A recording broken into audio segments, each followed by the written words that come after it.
Hello students, a very good morning to all of you. बच्चों आज हम जो टॉपिक स्टार्ट करने जा रहे हैं after completion of circulatory system, ये टॉपिक आपके 10th क्लास के लिए टर्म 2 के लिए बहुत इंपॉर्टेंट है। क्लास 11th के जो बोर्ड एग्जाम्स हैं उनके लिए इंपॉर्टेंट है।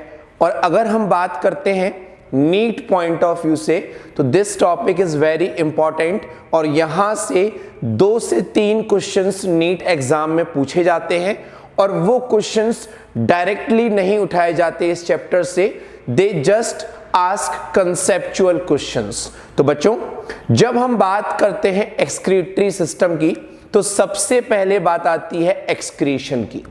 यहां पर कई सारे बच्चे एक्सक्रीशन एंड डीफिकेशन इन दोनों वर्ड्स में बहुत ही ज्यादा कंफ्यूज होते हैं। उनको ये समझ ही नहीं आता कि हम एक्सक्रीशन वर्ड कब यूज कर रहे हैं और डीफिकेशन वर्ड कब यूज कर रहे हैं। तो बच्चों ध्यान से सुनिएगा, जब भी हम अपनी बॉडी से नाइट्रोजिनस वेस्ट वो वेस्ट मटेरियल जिसमें मेन कंपोनेंट नाइट्रोजन हो, like ammonia, like urea, uric acid, hippuric acid, जब हम ऐसे नाइट्रोजिनस वेस्ट को अपनी बॉडी से बाहर रिमूव करते हैं, that process is called excretion. तो excretion is defined as a removal of nitrogenous waste outside the body. अब जब हम बात करते हैं बच्चों डीफिकेशन की, तो जब हम फूड लेते हैं जिसका एलिमेंट्री कैनाल में प्रॉपर डाइजेशन होता है और डाइजेशन के बाद जो undigested food material, I am again repeating, after digestion that undigested food material जो हमारी एलिमेंट्री कैनाल से बाहर निकलता है एनस के थ्रू, दैट इज कॉल्ड डीफिकेशन। तो बच्चों एक्सक्रीशन और डीफिकेशन में ये एक बहुत बड़ा डिफरेंस है। अनडाइजेस्टेड फूड को एनस के थ्रू, क्लोएका के थ्रू बाहर निकालना, बॉडी से रिमूव करना, दैट इज कॉल्ड डीफिकेशन।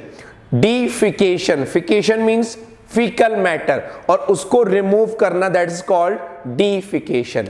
जबकि जब हम बात करते हैं एक्सक्रीशन की, तो एक्सक्रीशन में जो मेन ऑर्गन रोल प्ले करता है that is kidneys. Kidneys play an important role in excretion. Clear this thing?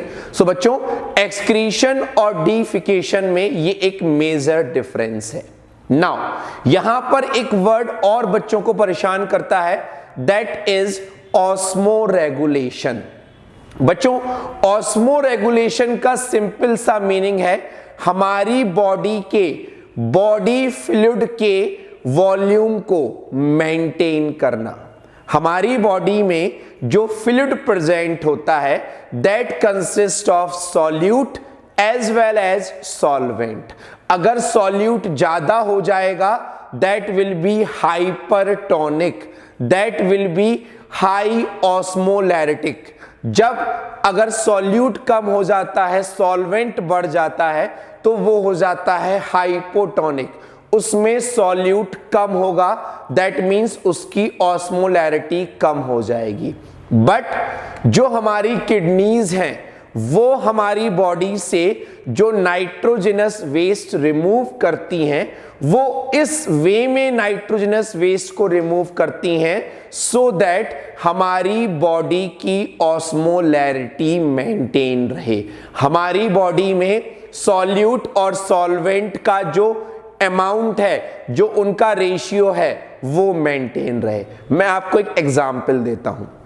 जब हम अपनी बॉडी में ज्यादा वाटर इनटेक करते हैं, जब ज्यादा वाटर इनटेक करेंगे बच्चों, और हमारी बॉडी में जब वाटर इनटेक ज्यादा होगा तो सॉल्वेंट का अमाउंट बढ़ेगा, सॉल्वेंट का अमाउंट बढ़ेगा तो कंपैरेटिवली सॉल्यूट का अमाउंट कम हो जाएगा। हमें सॉल्यूट और सॉल्वेंट के अमाउंट को मेंटेन रखना है। सॉल्वेंट का अमाउंट कम हो, इसके लिए हम क्या करेंगे, हमारी किडनीज उस सॉल्वेंट को बॉडी से बाहर रिमूव करेंगी in the form of urine. तो जब हम वाटर इनटेक ज्यादा लेंगे बच्चों, तो यूरिन आउटपुट भी ज्यादा होगा, अगर और कोई आउटपुट का सोर्स नहीं है। Clear this thing. यही रीजन है बच्चों, जब हम विंटर्स की बात करते हैं, हम वाटर इनटेक करते हैं और आउटपुट का कोई भी सोर्स नहीं होता, ना स्वेटिंग होती है, ना हम एक्सरसाइज कर रहे होते हैं, तब हमारी किडनीज ही उस यूरिन आउटपुट को इंक्रीज करके उस सॉल्वेंट को बॉडी से बाहर निकाल देती है।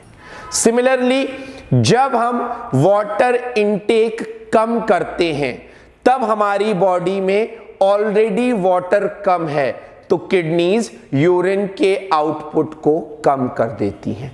तो बच्चों, इस तरीके से जितने भी एक्सक्रीटरी ऑर्गन्स होते हैं डिफरेंट एनिमल्स के, दे maintain osmolarity of body fluid.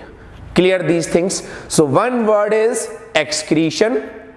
Excretion means removal of nitrogenous waste. Second is defecation, removal of undigested food material.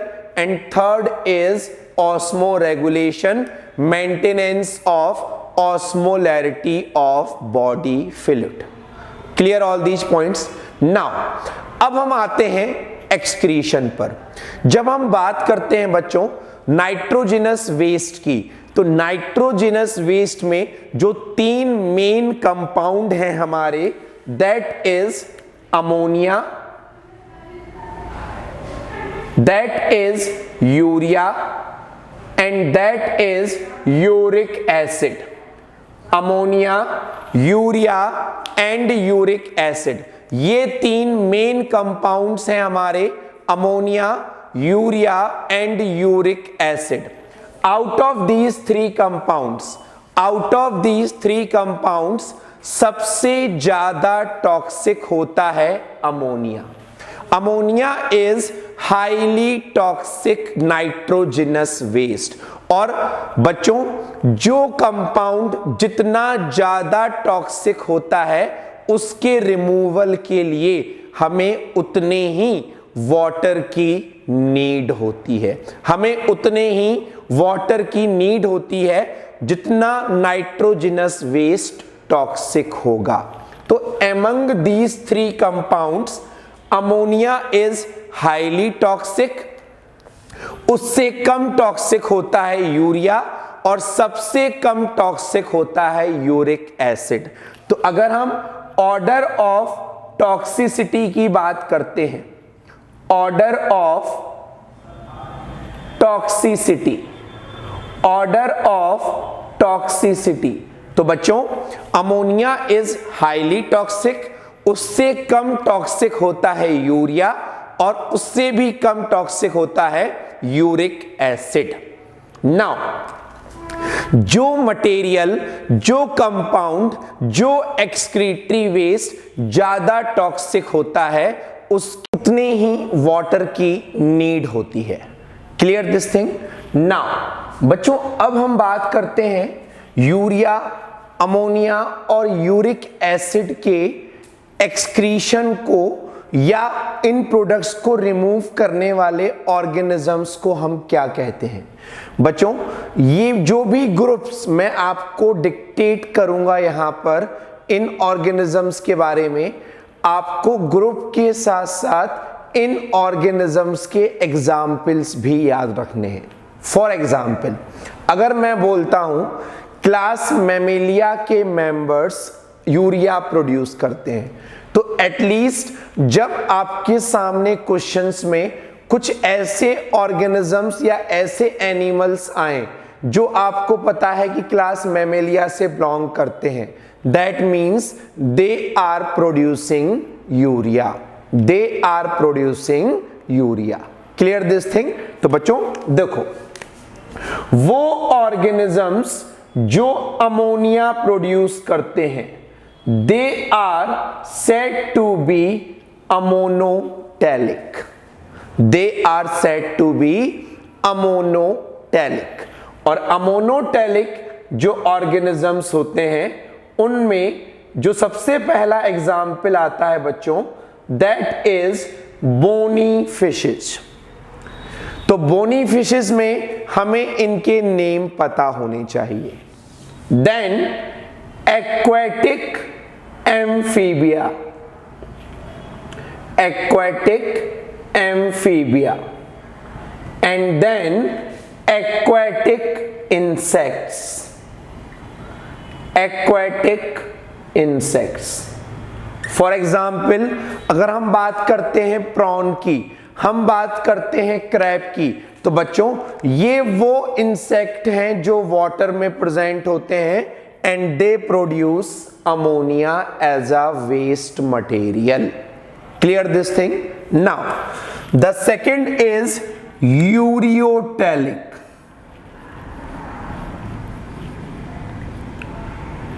जो ऑर्गेनिजम्स एक्वेटिक मीडिया से टेरेस्ट्रियल एरिया की तरफ मूव किए, उन एनिमल्स में अमोनिया रिप्लेस होकर किस वेस्ट मटेरियल के फॉर्म में आ गया बच्चों?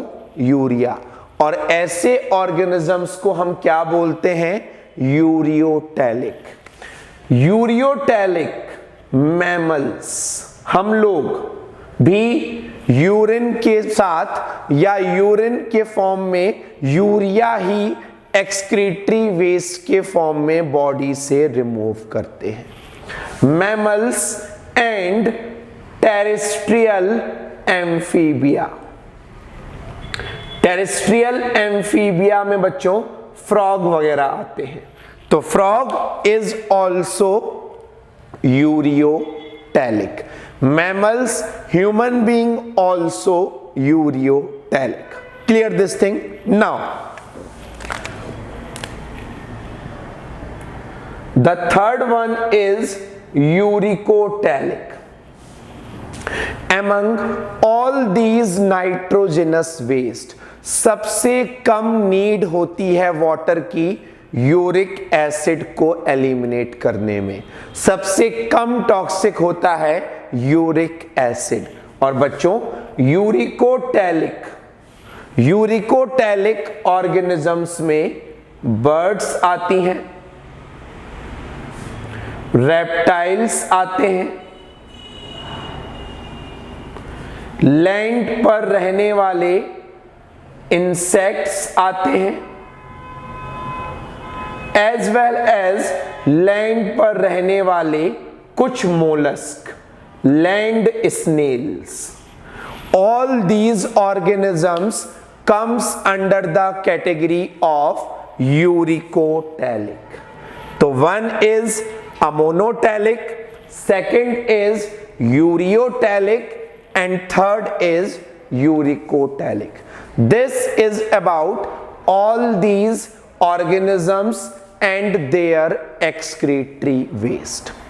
अब बच्चों हम इन excretory waste के साथ साथ इन लोअर एनिमल्स के excretory organs की भी बात करते हैं. तो बच्चों जब हम बात करते हैं लोअर फाइलम्स की, phylum Porifera, phylum Cnidaria, phylum Ctenophora, जिसमें हमारे स्पॉन्जेस आते हैं, हाइड्रा आता है और टीनोफोर्स आते हैं, फाइलम टीनोफोरा. ये जो सारे मेंबर्स हैं they produce excretory waste by their general body surface. इन ऑर्गेनिजम्स में एक्सक्रीशन के लिए कोई स्पेशल ऑर्गन्स नहीं होते. जब हमने फाइलम्स स्टडी किए थे हमने वहां जाना था कि जो ये लोअर फाइलम्स होते हैं they contains special cells, special tissues which perform excretion. They don't have special excretory structures. But जैसे जैसे हम हायर फाइलम्स की तरफ बढ़ते हैं, जैसे हम फाइलम प्लेटीहेल्मिन्थीज की बात करते हैं, हम फ्लैट वॉर्म्स की बात करते हैं बच्चों, तो फ्लैट वॉर्म्स में एक्सक्रीशन के लिए फ्लेम सेल्स पाई जाती हैं। बच्चों ये फ्लेम सेल्स प्रोटोनेफ्रिडिया भी कहलाती हैं। Protonephridia, they are also called flame cells, they are also called solenocytes। और my dear students, ये प्रोटोनेफ्रिडिया एसोसिएटेड होते हैं एक्सक्रीशन से, और एक्सक्रीशन के साथ साथ they are associated with osmoregulation, they are primarily associated with maintenance of iron and water, that is osmoregulation। अगर हम बात करते हैं प्रोटोनेफ्रिडिया की, तो बच्चों protonephridia are present in flat worms. ये एग्जाम्पल कई बार पूछे जाते हैं। They are present in rotifers, they are present in some annelids as well as cephalochordate,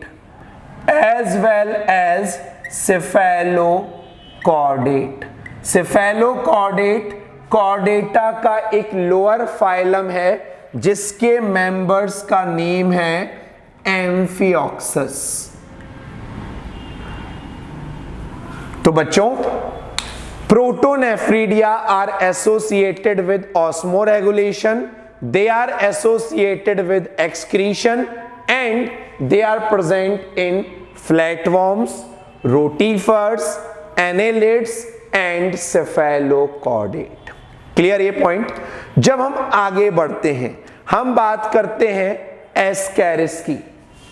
बच्चों एस्कैरिस में एच शेप्ड एक्सक्रीटरी ऑर्गन होता है जिसको हम रेनेट सेल्स भी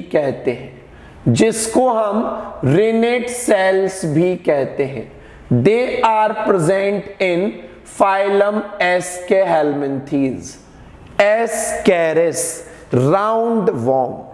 ओके, जब हम बात करते हैं फाइलम एनेलिडा की, अर्थवॉर्म की, तो अर्थवॉर्म में एक्सक्रीशन के लिए नेफ्रिडिया प्रेजेंट होते हैं। Earthworm contain a variety of nephridia. जब आपने अर्थवॉर्म पढ़ा था वहां पर कई वैरायटीज पढ़ी थी नेफ्रिडिया की। ओके, देन जब हम बात करते हैं कॉकरोच की, cockroach produce excretory waste by the help of malpighian tubules. ये सारे स्ट्रक्चर्स बच्चों हम रिस्पेक्टिव टॉपिक्स में डिटेल में स्टडी कर चुके हैं। तो earthworm produce excretory waste by the help of nephridia, cockroach produced by the help of Malpighian tubules, last but not least prawn, crab। बच्चों इन ऑर्गेनिजम्स में एक्सक्रीशन के लिए एंटीनल ग्लैंड्स होती हैं। They are also called green glands or antennal glands. Prawn and crab contain excretory organs in the form of antennal glands and green glands. Guys, just listen one important point.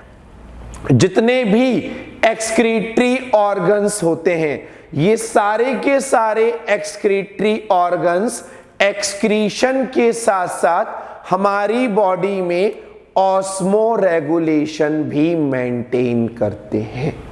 they maintain ionic balance, they maintain electrolyte balance, they maintain water balance. All these maintenance are performed by excretory organs. So guys, this is general about introductory lecture about excretion, osmoregulation, different excretory products, their organisms, their names, and some specific animals and their excretory organs. Clear this thing? Okay? बच्चों, अब हम बात करते हैं human excretory system की। Human being की अगर हम बात करें तो ह्यूमन में बच्चों जो मेन एक्सक्रीटरी सिस्टम होता है that consist of a pair of kidneys, a pair of ureter, then a muscular structure that is called urinary bladder and urethra. I am again repeating, human excretory system consists of a pair of kidney,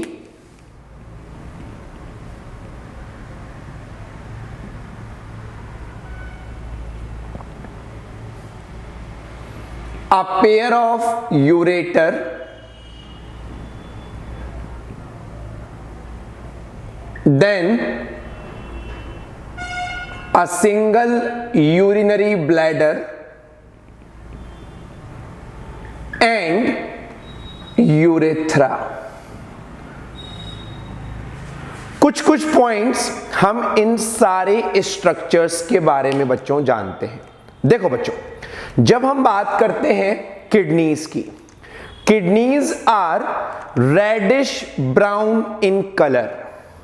Kidneys are reddish brown in color, bean shaped structures।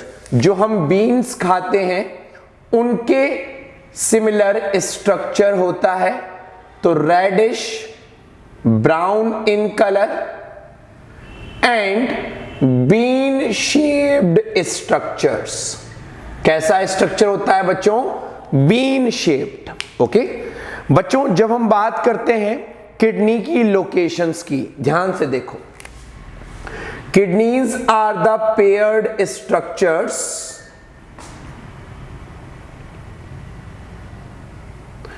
Kidneys की बच्चों जो location होती है, अगर हम vertebra के respect में देखें, अगर हम वर्टिब्रा के रिस्पेक्ट में देखें बच्चों, तो किडनी की जो लोकेशन होती है that is between last thoracic vertebra, that is T12, and third lumbar vertebra, that is L3. The location of kidneys with respect to vertebra is last thoracic vertebra से kidney start होती हैं और third lumbar vertebra तक run करती हैं। Second point, हमारे thoracic chamber में, हमारे बॉडी के मिड रीजन में रिब्स प्रेजेंट होती हैं, जो हमारी बच्चों 11th and 12th pair ribs होती हैं, which are called floating ribs. ये रिब्स किडनी को प्रोटेक्शन प्रोवाइड करती हैं, तो kidneys are protected by floating ribs. Kidneys की जो लोकेशन होती है last thoracic to third lumbar, last thoracic vertebra to third lumbar vertebra. अगर आपको याद हो बच्चों, 12 थोरेसिक वर्टिब्रा होती हैं, तो T12 लास्ट थोरेसिक वर्टिब्रा है। नाउ जब हम बात करते हैं किडनीज की लेंथ की, तो length is 10 to 12 centimetre. The length of each kidney is 10 to 12 centimetre. अगर हम बात कर रहे हैं विड्थ की, तो दैट इज 5 to 7 सेंटीमीटर। और जब हम बात करते हैं थिकनेस की, तो दैट इज 2 to 3 सेंटीमीटर। तो बच्चों हर किडनी की जो लेंथ है that is 10 to 12 centimetre, width 5 to 7 centimetre and thickness is 2 to 3 centimetre और 3 to 4 सेंटीमीटर। जब हम बात करते हैं वेट ऑफ ईच किडनी, तो बच्चों हर किडनी का जो वेट होता है that is approx 120 to 170 gram. The weight of each kidney is 120 to 170 gram. Next point, human kidneys are covered by a protective layer that is called peritoneum. Kidneys are covered by a protective layer that is called peritoneum. But बच्चों यहां पर ये point ध्यान देने वाला है कि जो पेरिटोनियम है वो किडनी को सिर्फ वेंट्रल सरफेस पर कवर करती है, डॉर्सल सरफेस पर कवर नहीं करती। That means kidneys are covered by peritoneum on ventral surface only, not on dorsal surface.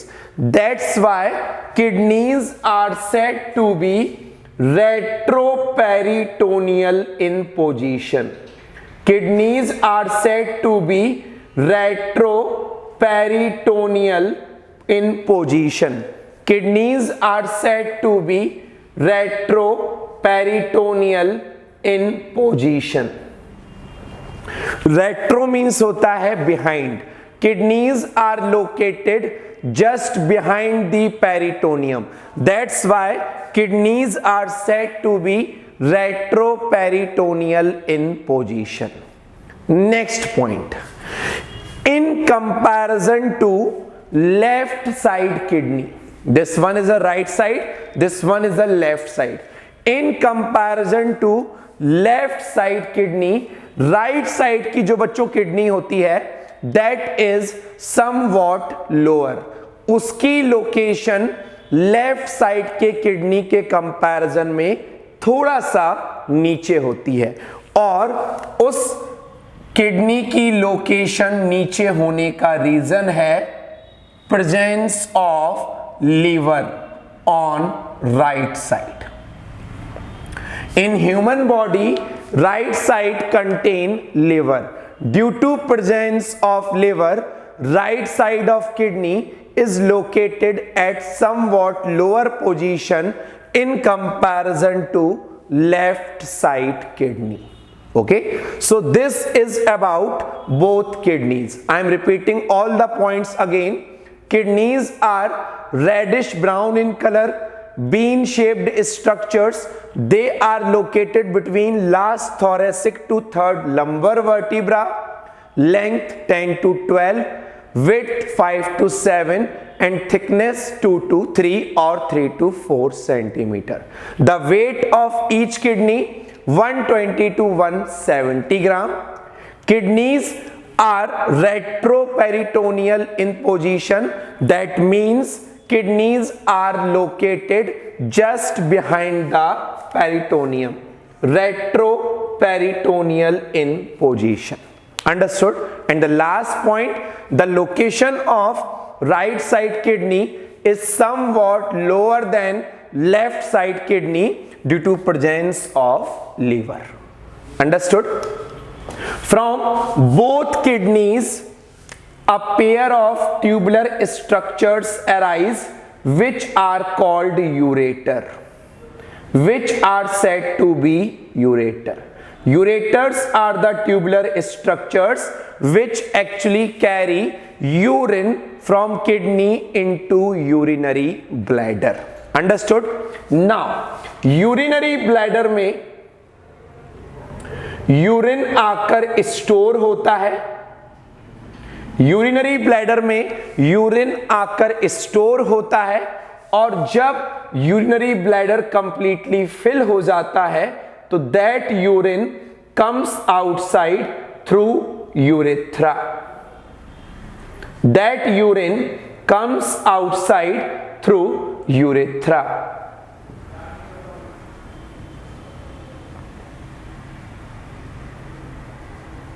Now, in male, the length of urethra is more in comparison to female. I am again repeating. In male, the length of urethra is long in comparison to female. Urethra open होता है mail में by the help of erectile organ, that is penis, while in female it open directly outside the body. That's why the length of urethra is more in male in comparison to female. Clear this thing? So this is about kidneys, a pair of ureter, urinary bladder and urethra. बच्चों, urinary bladder और urethra के junction पर sphincters present होता है which control the entry of urine from urinary bladder into urethra. जब हम बात करेंगे कि यूरिन बॉडी से कैसे बाहर निकलता है, दैट इज कॉल्ड मिक्चुरेशन, वहां पर मैं आपको डिटेल में बताऊंगा कि how this urethra relax and this urinary bladder undergo contraction which result in voiding of urine. कैसे यूरिन बॉडी से बाहर आता है, कौन कौन से पार्ट इस यूरिन आउटपुट में इन्वॉल्व होते हैं, we will discuss each and everything in detail. So this is about introduction about the excretory system of human being. Clear this thing? Guys, in next lecture we will discuss about the longitudinal section, or you can say internal structure of kidney. Clear these things? Thank you.